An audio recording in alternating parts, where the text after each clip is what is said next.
Halo Fishkeeper, apa kabar? Semoga Fishkeeper sehat-sehat semua dan ikannya juga sehat-sehat semua ya.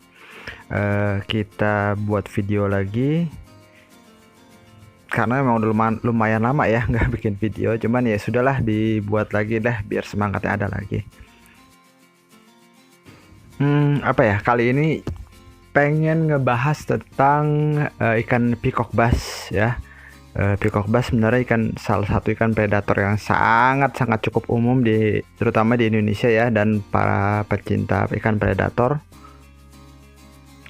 Ikan yang katanya sekarang udah mulai nggak populer atau kurang banyak peminatnya. Tapi buat saya sih sebenarnya ikan ini kondisi baik-baik saja ya, maksudnya bukan tidak kurang peminat atau gimana. Mungkin yang membuat patokan kurang peminat adalah dengan jatuhnya harga ikan peacock bass yang sangat drastis. Kalau untuk perbandingan sejak zaman pandemi sampai sekarang, memang sih harganya berubah drastis. Tapi bukan itu yang kita mau bahas, bukan harga ya.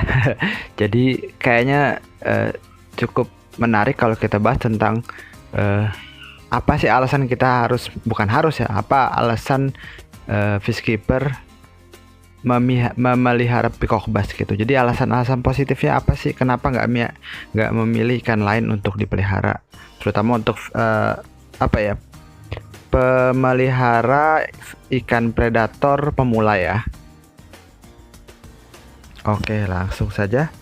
Yang pertama, kenapa memelihara ikan peacock bass? Pertama, ikan ini jumlahnya banyak, maksudnya variasinya banyak. Jadi ikan ini nggak cuman satu jenis saja ya. Jadi peacock bass kan yang umum kita tahu ada monoculus, ada azul, ada singu, ada orinoco, ada pinima. Bahkan kalau kalau buat pengkoleksi ada juga brokopondo, dan yang paling tinggi itu kastanya katanya sih peacock bass fogo. Makanya kalau untuk pemula sangat menyenangkan kalau kita memelihara dari ikan yang terutama yang paling umum, paling banyak dan paling murah, yaitu peacock bass mono.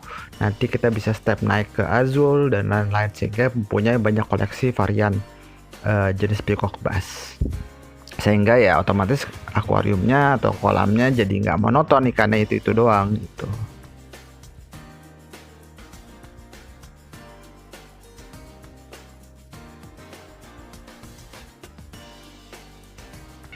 Oke, next.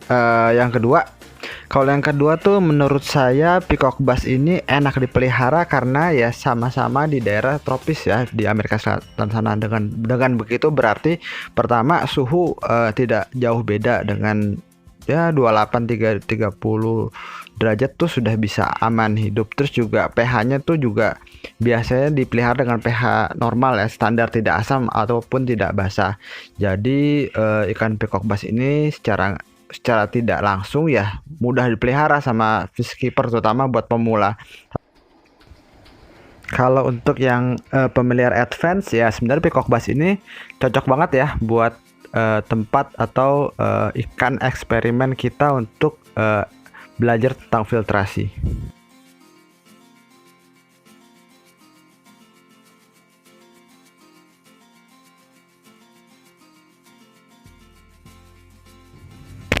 Next, yang ketiga, ikan ini ikan yang bisa dikomteng karena sifatnya komunal, dan sebagian umum ya di luar karakter ikan ini termasuk ikan yang tidak usil dan tidak terlalu teritorial.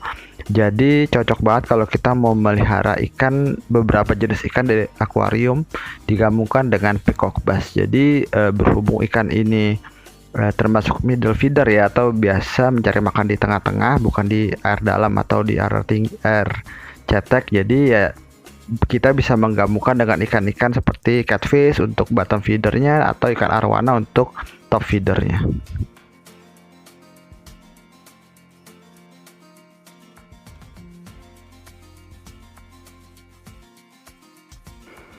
Next yang keempat, ikan ini karena max size-nya mungkin Taimansis yang paling besar ya, bisa sampai 80 cm.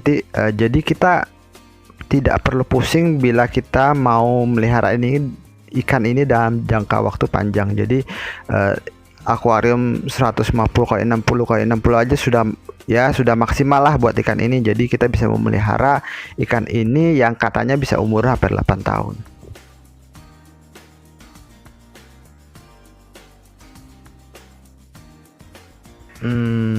Dan berikutnya adalah yang kelima. Mungkin salah satu kenikmatan utama fish keeper, terutama pencinta ikan hias predator adalah cara makan ikan itu ya. Dan peacock bass adalah salah satu ikan yang makannya tuh sangat berkarakteristik ya. Jadi dia benar-benar menyergap,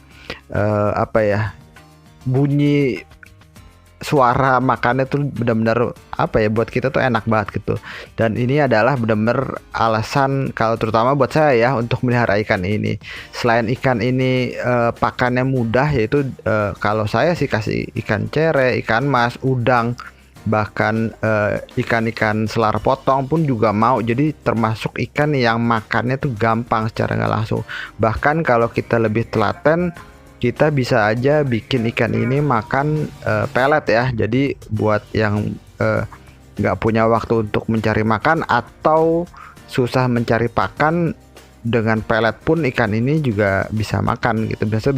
Bisa berkembang dan bertumbuh.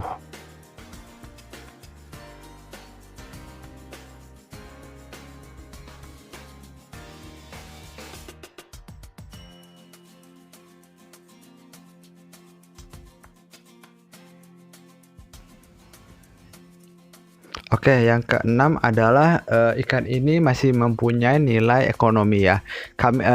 Saya tidak ngomongin tentang penjual atau pedagang ya di sini. Jadi adalah penghobi. Jadi ikan ini selain ikan ini mudah dibreed, dengan satu akuarium pun ikannya sudah pasang dan sudah matang pun bisa berkembang biak di akuarium ya. Jadi mungkin anaknya bisa dijual untuk biaya pakan dan lain-lain gitu.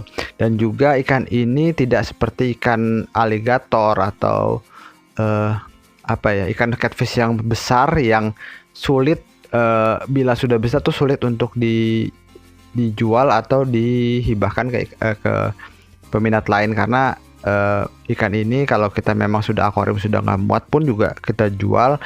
Saya tidak ngomong untung rugi ya, jadi kita bisa jual, bisa banyak peminat lain di sana yang mau menampung gitu. Jadi memungkinkan ikan ini tidak dibuang sia-sia atau dilempar ke perairan Indonesia lah gitu.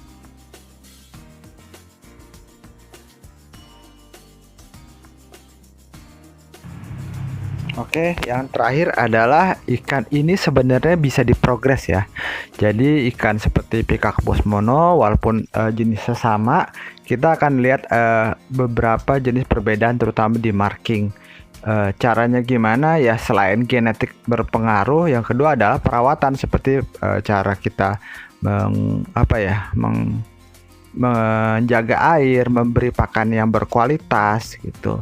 Dan bahkan kalau untuk seperti Kelberry, peacock bass Kelberry, ada beberapa penghobis atau pencinta ikan hias menggunakan lampu tanning ya untuk menaikkan marking atau warna emas pada ikan tersebut. Jadi dengan di tanning, ikan itu mempunyai karakter warna yang berbeda daripada peacock bass Kelberry lainnya.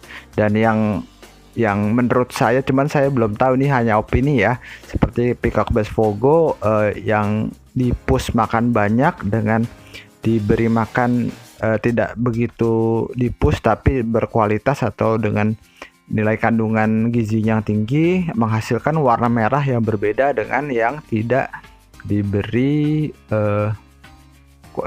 makanan pakan atau kualitas gizi yang lebih tinggi. Jadi banyak sih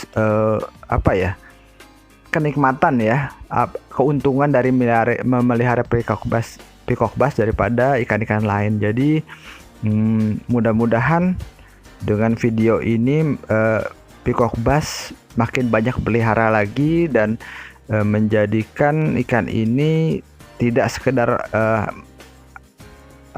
untuk faktor ekonomi atau keuntungan pedagang saja, cuman juga melihat bahwa peacock bass ini salah satu ikan yang paling mudah dan paling enak untuk dipelihara. Ya udah, sampai segini dulu videonya. Mudah-mudahan ada masukan dari teman-teman kalau ada keuntungan kelebihannya memelihara peacock bass ini lagi. Dan jangan lupa bantu komen, subscribe, dan like ya.